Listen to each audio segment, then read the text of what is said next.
recordemos que Aristóteles tiene como importante en estas explicaciones la distinción entre sustancia primera y sustancia segunda.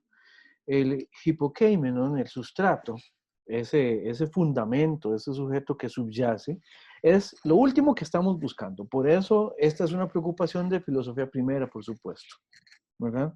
¿Qué quiere decir esto? Que el hipokeimenon, ¿verdad? Se relaciona también en última instancia con aquello a lo que nos estamos refiriendo. Ahora, eh, el otro elemento que también es concreto en esta lista de 4 cosas que nos había dado Aristóteles, les había dicho, además del hipokeimenon, es la entidad entendida como esencia, la usía entendida como el toti en einai, lo que hace que una cosa sea lo que sea. A partir de ahí es que entonces podemos hacerle la pregunta a la cosa a propósito de qué es lo que la cosa es, ¿verdad?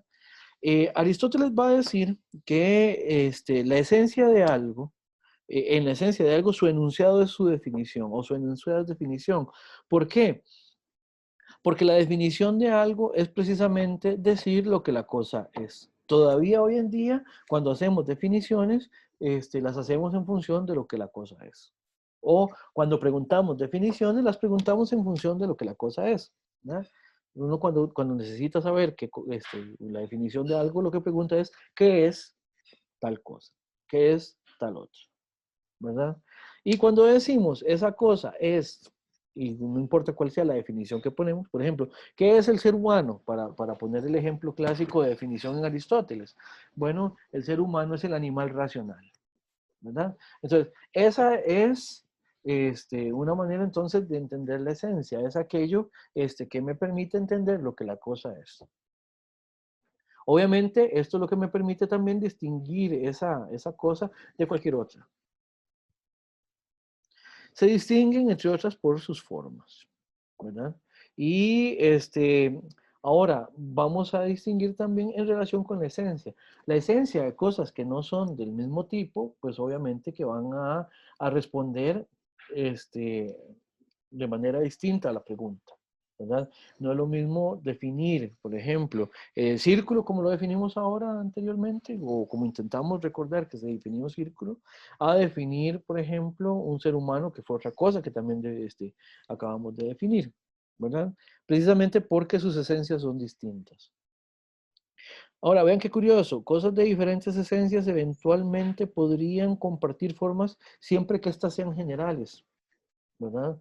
Por ejemplo, algo como un ser humano que tiene una forma específica y un círculo de madera que tiene otra forma específica, podrían compartir una forma general cuando los pensamos como cosas tridimensionales, por ejemplo.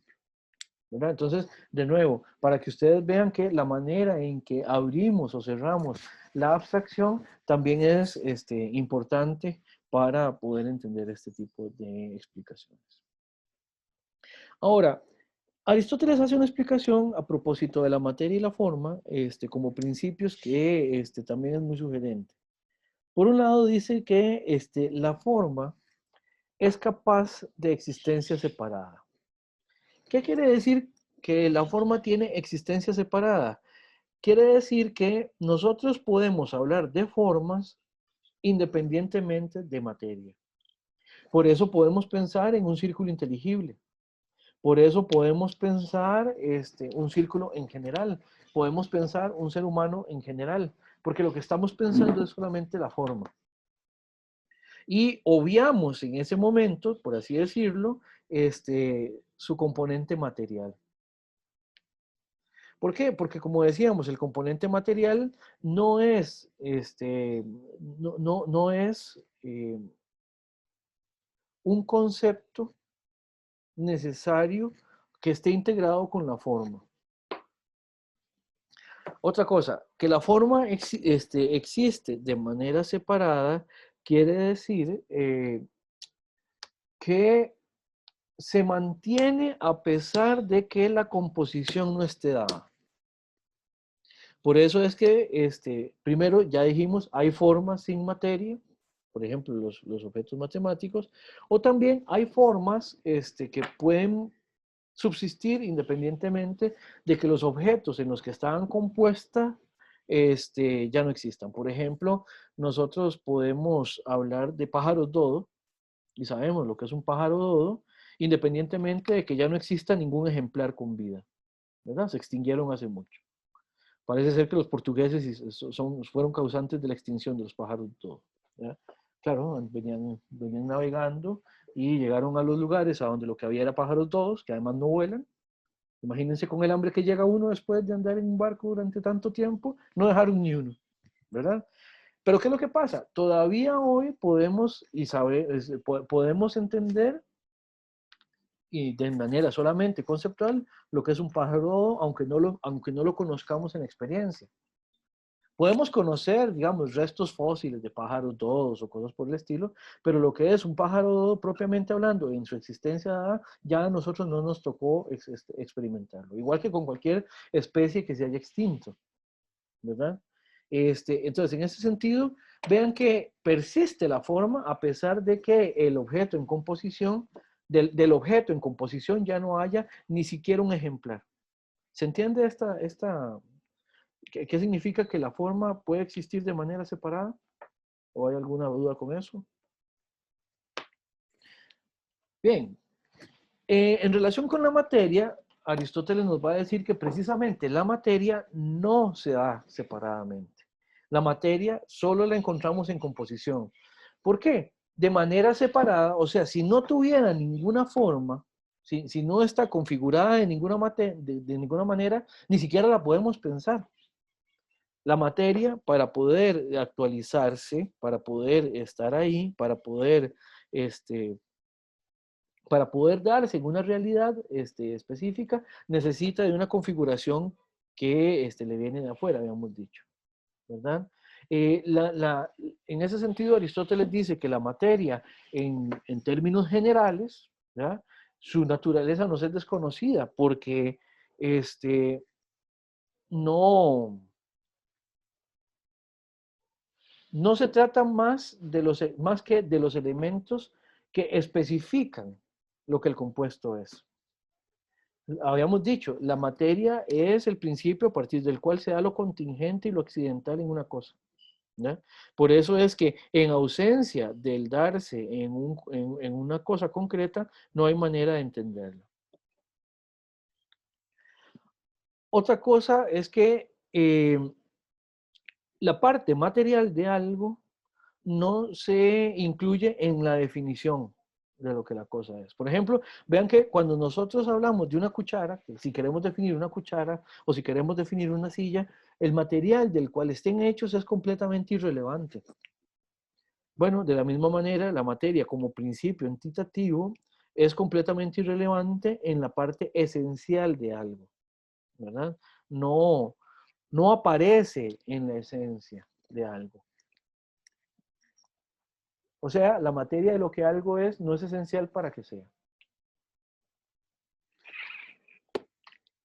Esto eventualmente puede ser controvertido, pues le podríamos preguntar a Aristóteles, por ejemplo, qué serían las cosas sin la materia específica que las individua. Pero bueno, eso va a ser un problema que lo vamos a ver también con Tomás de Aquino. Entonces, ahí lo vamos a tratar de explicar. Ahora, vean que a partir de eso, la materia, aun cuando es una especificación importante, no es definitiva para que la cosa sea lo que es. Aristóteles lo dice de esta manera.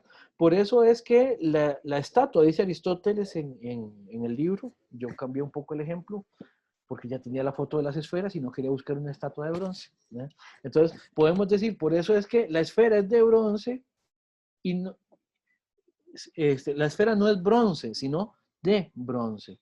Es una peculiarización, es algo distinto, ¿verdad? Si en algún momento Aristóteles lo explica así, si ser esfera o si ser estatua se identificara con ser estatua de bronce, entonces la definición de tanto de bronce como de estatua de bronce serían una y la misma, ¿verdad? Entonces, por eso es que decimos, es algo es una especificación. ¿Qué quiere decir? Es algo añadido, es algo adicional, es algo que en este sentido es contingente para la definición de la cosa. O sea, nosotros no tenemos que tener un material específico para poder definir lo que la cosa es.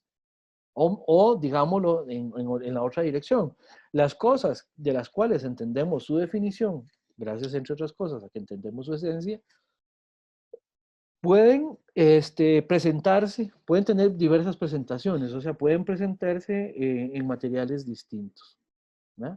Una vez que entendemos lo que es una esfera, ahí podemos hacer la enumeración. Podemos tener esferas de bronce, podemos tener esferas de hierro, podemos tener esferas del dragón, podemos tener un montón de cosas, ¿ya? Bien, Profe, dígame, por favor. es que, bueno, ahí dice como que la materia no existe separadamente, pero usted también está diciendo como que es algo que se le añade. Entonces, no sé, me confunde. Sí, vamos a ver, el punto es, la materia no existe separadamente, quiere decir que solo entendemos las cosas en composición, precisamente, cuando hay una materia a la que se le ha añadido una configuración o sobre la que ha operado una configuración. ¿Qué quiere decir esto? Que vamos a ver, Maisel, si empezamos a quitar las peculiaridades sensibles de las cosas, lo que hacemos es que empezamos a subir en abstracción. Pero nunca nos quedamos con una materia sin determinaciones, sino que en algún momento, cuando ya no tenemos la posibilidad de subir más en la abstracción en relación con la materia, tenemos que dejarla de lado y seguir solo por el lado de la forma. ¿Por qué? Porque la materia siempre, siempre, siempre, por lo menos, incluso para pensarla, tiene que tener algún nivel de concreción. El hecho de que sea material implica eso, de que no puede darse como solo concepto o como solo forma. Eso le va a tocar precisamente al otro principio entitativo, al que llamamos forma, al amor fe. ¿Qué quiere decir esto? Que nosotros podemos hablar de materia precisamente porque la conocemos en las cosas en las que está compuesta. Fuera de la composición, fuera de la composición posible, la materia ni siquiera la podemos pensar, no la podemos conocer. Por eso es que decimos que no existe de manera separada. Si usted le quita todas las formas a la materia, se queda con algo que no tiene ninguna determinación. Y ya, se quedó sin la posibilidad tan siquiera de referirse a ella. Por eso les decía que se parece mucho al problema del Arjé en Anaximandro. No sé si todavía quiere que le explique más, Michael. Está bien, profe. Perfecto. Gracias. No, con mucho gusto. ¿Alguna otra pregunta con esto? Profe, yo tal vez entonces sería como la forma de una piedra. O sea, nada, así, perdóneme, pero nada que ver, ¿verdad? Digamos, decir que una piedra tiene forma, porque en ese caso solo es materia. No se puede pensar la forma de una piedra. No, más bien Sebastián, la forma es la configuración de una cosa, ¿ya? Que me permite distinguirla de otras, ¿ya? Por ejemplo, usted distingue una piedra, por ejemplo, de la arena del río, Ya, ¿ya? ya. ¿Qué quiere decir esto? Que tienen formas distintas, entre otras cosas, digamos, ¿ya? Entonces, no, sí se puede hablar de la forma, por ejemplo, de una piedra o de las piedras. ¿Por qué? Porque lo que tenemos es, bueno, es que piedra también es el nombre que tenemos de la cosa, ¿verdad? Pero el punto es, esa materia que reconocemos como piedra, se configura de una manera determinada, tal que entonces entendemos ahí una piedra. ¿Cómo le digo? Vea que incluso nosotros a esa piedra, a esa materia le podemos introducir una configuración adicional y la podemos convertir además en estatua, ¿verdad? Ahora, yo distingo la estatua de una piedra sin más, de una piedra en bruto. ¿Por qué? Porque sus configuraciones son distintas. Por lo tanto, la forma piedra, sin más, existe.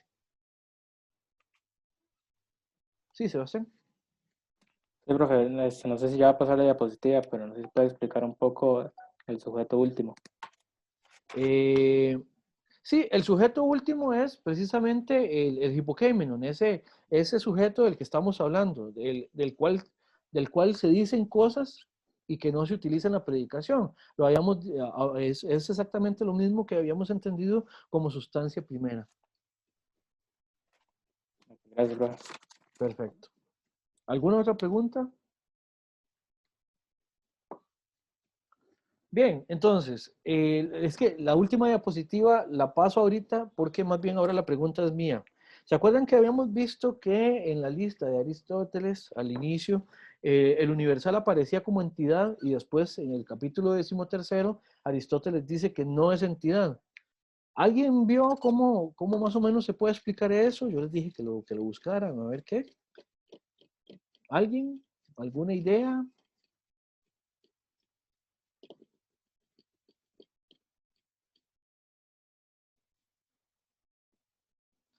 Estos silencios incómodos del mundo virtual, ¿ya? En clase son incómodos, pero aquí son peores.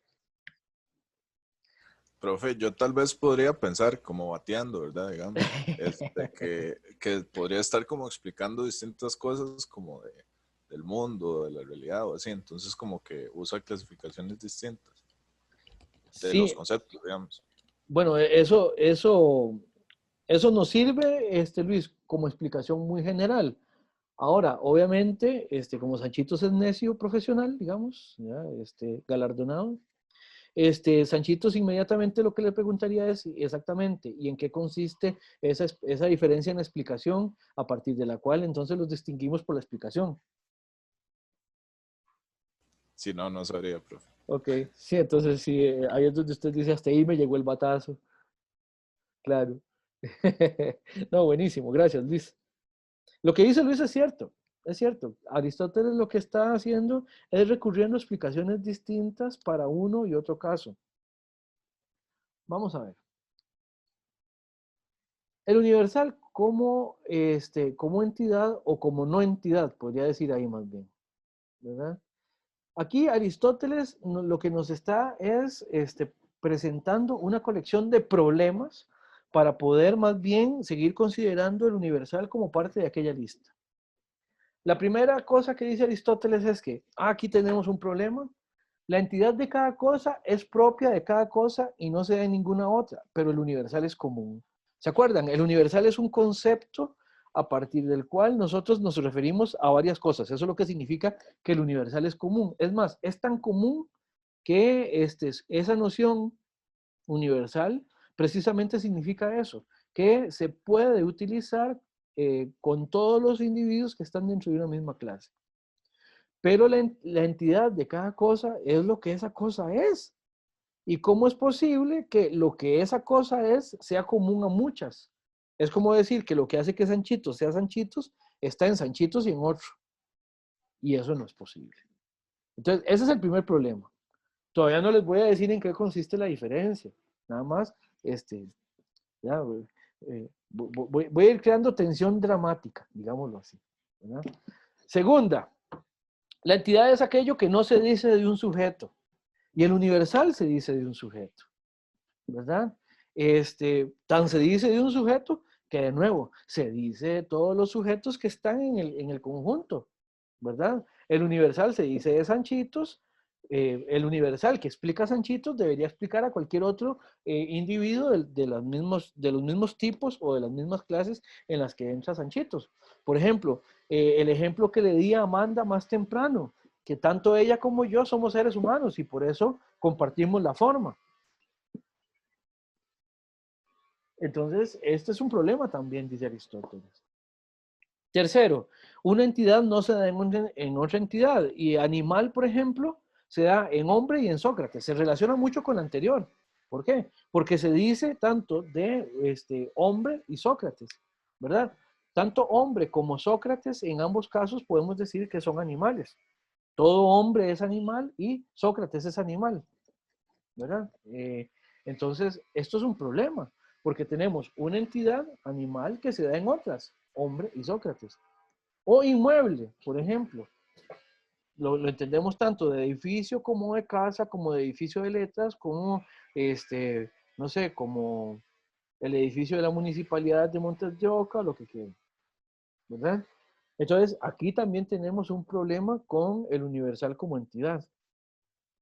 Y por último, dice que una entidad no está compuesta de entidades contenidas en ella. En ese sentido, el universal aquí, Aristóteles se está refiriendo al universal casi como un género, en el sentido de que el género se compone de un montón de individuos que son clasificados en ese grupo. Ahora sí, a alguien se le ocurre por qué.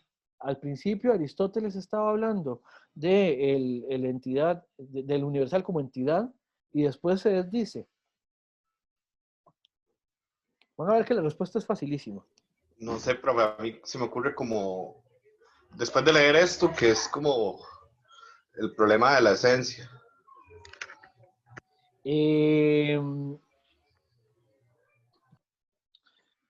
Sí, precisamente, porque aquí cada vez que decimos entidad, estamos diciendo entidad como esencia. Pero precisamente, ¿por qué entonces la esencia sí sería propia del universal? Perdón, ¿por qué la esencia se distingue en esta explicación de punto tal que el universal no puede ser entonces esencia? Que el universal no se presenta concretamente en la cosa, como si se concreta en cada cosa la esencia. Bien, es muy fácil, realmente, vamos a verlo. Cuando decimos que la entidad, que el universal es común, porque es propia de muchas, cuando decimos que el universal se dice de un sujeto, ya estamos ahí viendo también el problema de la predicación, y ya con esto, esta clave es importantísima. Después, cuando decimos que un universal está en otras entidades, es una entidad que está en otras, y cuando decimos que de alguna manera está contenido, como están contenidos los individuos en una especie, lo que estamos es diferenciando en una explicación y en otra el universal como sustancia primera y como sustancia segunda. Me voy a devolver unas cuantas diapositivas. Bueno, ya no son diapositivas, son láminas, ¿verdad? ¿Se acuerdan que decíamos que la esencia y el sujeto eran más concretos, de alguna manera, y que el género y el universal eran más abstractos? Bueno, precisamente la diferenciación que hay en uno y en otro lugar del texto es que en este caso Aristóteles está hablando de la entidad indistintamente de si esta entidad se refiere a sustancias primeras o segundas. Pero si ustedes lo ven, a partir de esta explicación, después Aristóteles empieza a preocuparse por el sustrato y después propiamente hablando la esencia. O sea, estos son, o estas preocupaciones están relacionadas con las sustancias en tanto que sustancias primeras. Y por eso es que el universal y en la última explicación, el género no serían en ese sentido,